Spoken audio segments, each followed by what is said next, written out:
tattoos and MC world, all right? They go together, absolutely. You've seen all the bikers covered in tattoos. It's been a thing forever. They've also owned tattoo studios forever. And I'm going to tell you all about it today because I worked in MC-owned tattoo studios for about 8 years. And I had some wild times and wild experiences and tattooed some pretty cool people. I'm going to tell you all about it today. So I'm going to go for a ride, find a nice little spot, and tell you all about my life as a tattooist with an MC.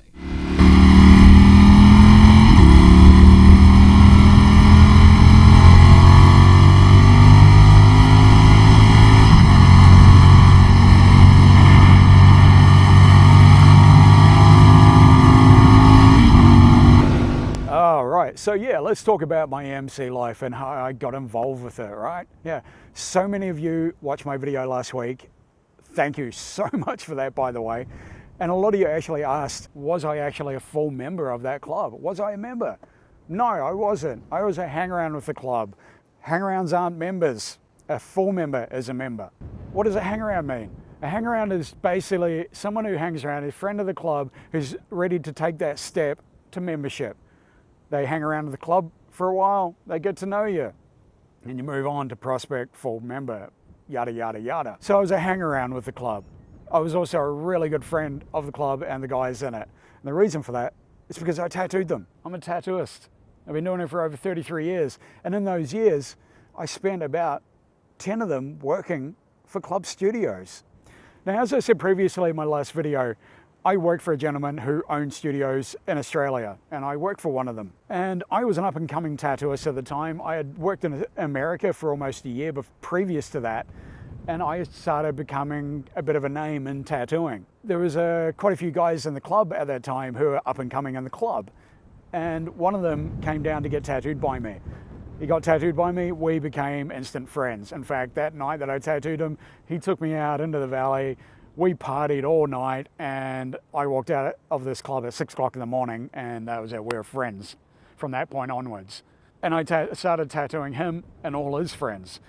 There were a lot of these guys coming into the club, you know, around about the same age, like, you know, mid to late 20s. And they were all about partying, the looks, looking tough, getting tattooed, obviously. And I was the guy. I was the one who was doing their tattoos.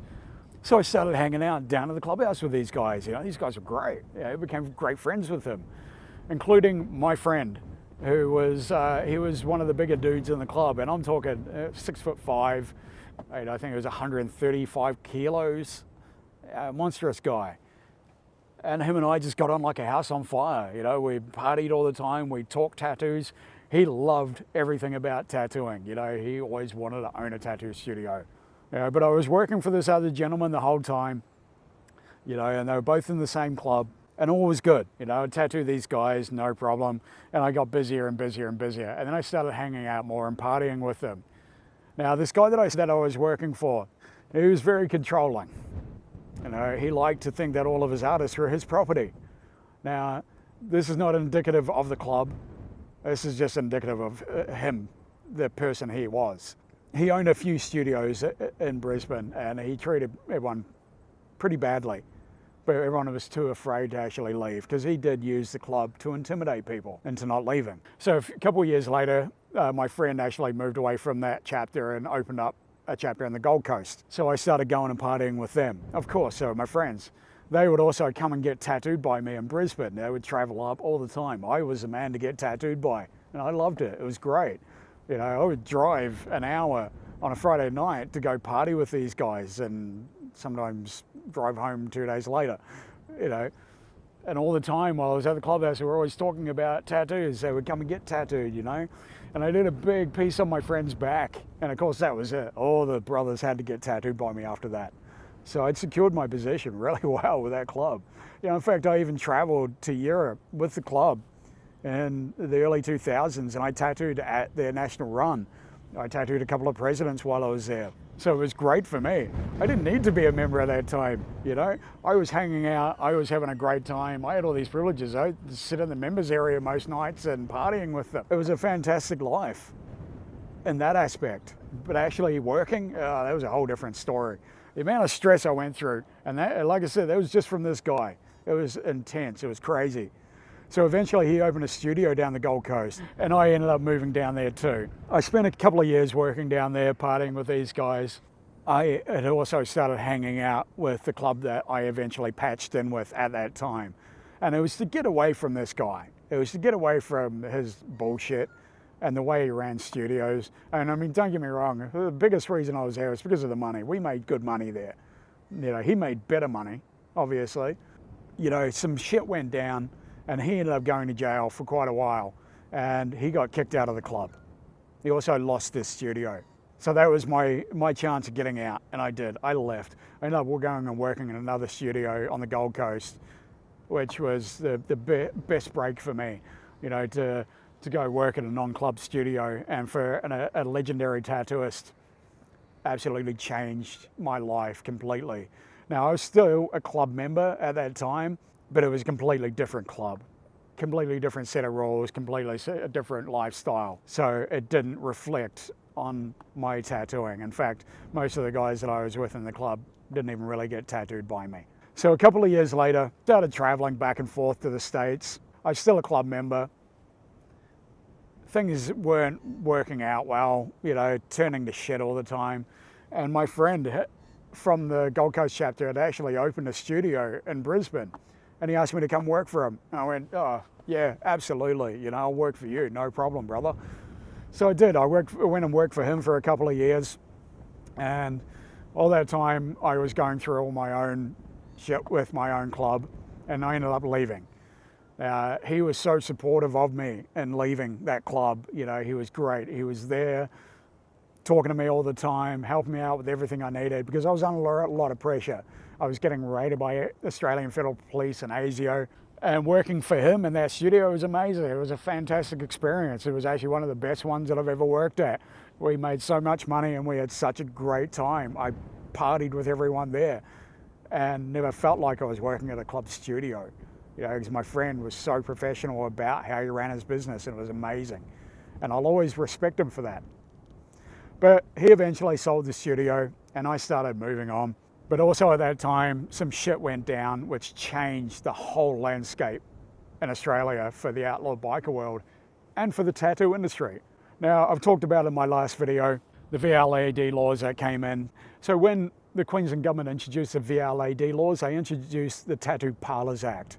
Now, this was to combat what they called organised crime, laundering money through tattoo studios. So basically MCs laundering their crime money through the studios. Few studios were owned by club members, absolutely.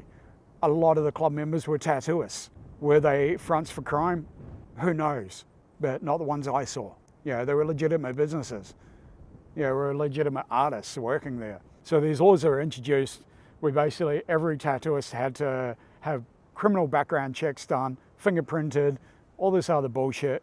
And then if they decide that you're unfit character to be dealing with the public, you don't get a license. So my license application was refused. I kept tattooing for a little bit longer while I was preparing to go back overseas, and I got raided. And I was charged and fined with tattooing without this license, and told I was never able to apply again for that license in Queensland. So effectively, I would no longer be able to tattoo there. I've been tattooing there for almost 15 years. And all of a sudden, because I was an ex-associate, hang around, an ex-member with no criminal convictions, I couldn't get this license. So that was it for me. I up and left. I left Australia and I've never been back, and I will not return to Australia, especially not to tattoo, unfortunately. So for all those years that I spent working for the club, I had some great times, I had some great experiences, and I had a lot of fun tattooing those guys. It was really, really cool. You know, the downsides to it, as I said, was it was stressful working for such controlling people. That can happen with anyone in any studio at any time. I've worked for other studio owners who weren't club members who were just as controlling. But like I said in my last video, at the end of the day, for me, life is about freedom. And tattooing is about freedom. It's the ultimate expression of freedom for me. And I will never be controlled as to how I will do it, how I'll work. No one should ever have to be. Thankfully, the tattoo industry has changed a lot over the last few years. It's becoming more professional. There's less and less club involvement in the industry. They just realize that it's just not worth it to them anymore. A lot of clubs just have their own tattooist. It's better for them. So there you go, folks. I hope you really enjoy this. I really enjoy putting these out there, and I hope in some small way I can help others out there, even if it's just to realize that you can make changes in your life and you can get away from that life if you need to. Thanks for coming along. And hey, if you did like this video, please feel free, as always, give us a big like down below, smash that like button. Feel free also, there's a subscribe button there. If you hit on that, you'll get to see new videos from me every week. In fact, Sunday night, 7 p.m, Mr. Brad Raven on YouTube, new videos coming out. Thanks everyone. See you on the channel next week. Peace out, y'all, and go get tattooed.